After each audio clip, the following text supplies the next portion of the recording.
On Sunday, Trump tweeted, "The Syria raid was so perfectly carried out with such precision that the only way the fake news media could demean was by my use of the term mission accomplished.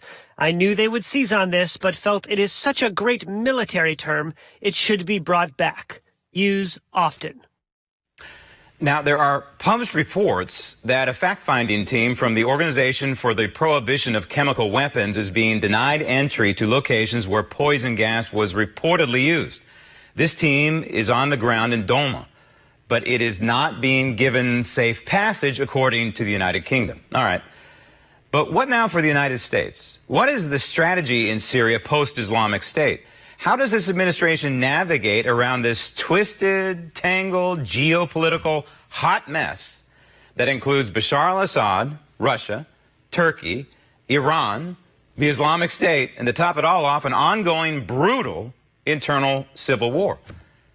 Joining me now from our bureau in Washington, D.C., national security expert and president of IRIS Independent Research, Rebecca Grant, Ph.D. Rebecca, Vladimir Putin had a warning, apparently, I read it that way, for the United States that if this continues, this being, I guess, some sort of military action against Syria, that international relations will be thrust into a state of chaos. I kind of read that as, hey, United States, you know, you get one pass on this one, but next time we may do something in response. How do you read what Vladimir Putin is saying about this?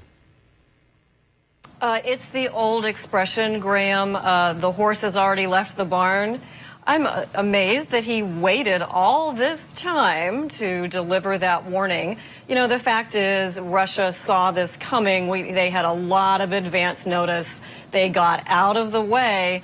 And what basically happened was that the U.S., Britain, and France carried out a very precise strike right in the capital of their top client state in the Middle East and accomplished goals, no casualties. It's a very bad day for Russia. I don't see where they go from here.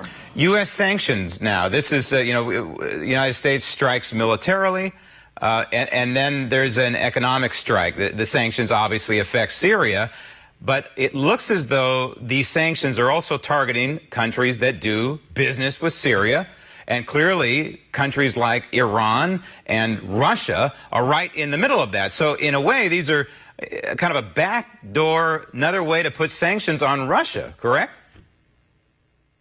Yes, so the Treasury Department has really become a key player in international policy. We've seen their very tailored sanctions on Iran, on North Korea, and I think it's great that our follow-up to the military strike is for Treasury to levy some very specific sanctions that will be on possibly individuals or business entities, the exact people that they have been watching as they buy and sell and trade and support the weapons of mass destruction trade. So it's a great follow-up to how these Treasury sanctions. It is, but I keep asking to what end? I don't know what the overall U.S. mission is in Syria, short-term, medium-term, long-term.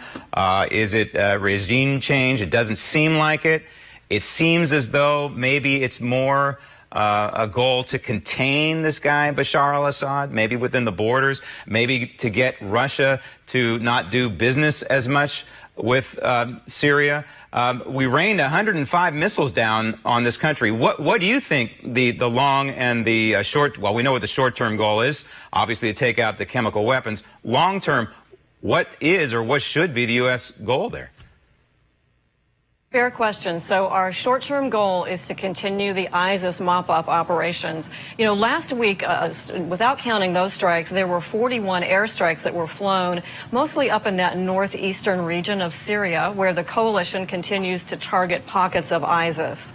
That area is controlled by our partners, the Syrian Defense Forces. Much of the rest of Syria out to the west and where the strikes on Friday night took place is still controlled by Bashar al-Assad. So what we're hearing from the Pentagon is that the mission is very focused on continuing the anti-ISIS mop-up. Yep. And we're looking to see broader participation in Geneva talks to figure out what next for Syria. Tomahawks were used in this strike, but not exclusively Tomahawks. From what I understand, some new missiles were used. I think they call them JASSM. They're Lockheed Martin. They're GPS guided. They're stealth.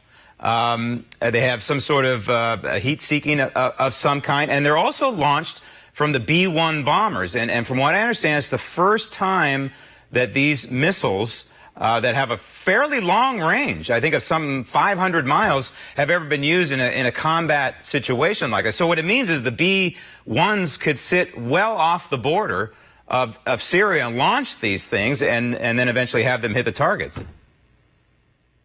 Exactly. So JASSM-ER, extended range. It's exactly what you said it is, a very, very effective missile. The B-1s launched 19 of them against the Barza facility. And Graham, you look at those pictures, it takes a heavy and very precise weapon like JASSM-ER to make that kind of rubble. The only thing that can make that precise rubble on that target is U.S. Air Force bombers using a weapon like JASSM-ER. Right. Combat debut, these are the missiles Trump was telegraphing about in his tweet, and they did a superb job. I'll tell you what, from what I understand, none of these missiles, whether it was Tomahawk or these JASSM missiles or any other that may have been launched into Syria, from what I understand, none of them was shot down. And we heard boasting from Syria that they're going to have their air defenses shoot these things down. So there's probably a little bit of pause on the part of Syria and probably Russia too, and probably Iran after they saw what transpired here, as Donald Trump called it, mission accomplished, after they saw these new rockets raining down. And I have a feeling that there's a little bit of a sense of awe after a mission like this. Rebecca, thanks.